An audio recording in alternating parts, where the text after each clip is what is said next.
29 janvier.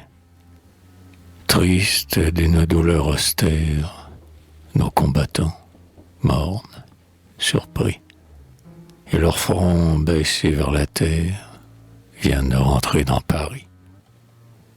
Plus de bataille, plus de fêtes, c'en est fini pour de longs jours, et l'on n'entend plus à leur tête ni les clairons ni les tambours. Voici les hommes intrépides des bataillons mobilisés. Ces braves du péril avide par le hâle déjà bronzé. Leurs fusils qui déchiraient l'ombre avec un flamboyant éclair sont entourés d'un crêpe sombre. Ils les portent, la crosse en l'air. Sans que rien désormais les touche, ils s'en vont comme des troupeaux. Un crêpe aussi, noir et farouche, entoure les plis des drapeaux. Puis, ce sont des soldats sans armes.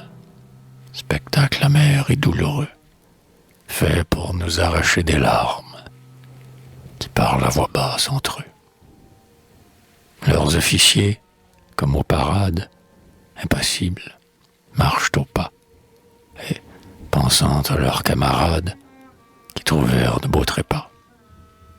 Songe que la part la meilleure fut celle de ces combattants. J'en vois un, déjà vieux, qui pleure.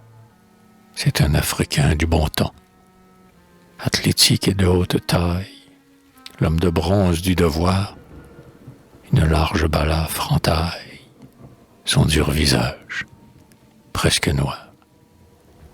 Officier ou soldat, qu'importe. En leur cœur dédaigneux et fier, tous ont une espérance morte dont ils portent le deuil amer. Nos marins surtout, dont leur âge connaît si bien les fronts râlés, pâles d'une muette rage, sont frémissants et désolés.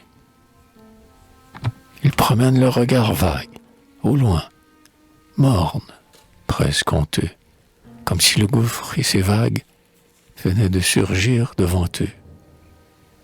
À leur aspect, le cœur se brise, car il semble, à les voir ainsi, que de loin l'océan leur dise « Eh, quoi, matelots, vous aussi ?»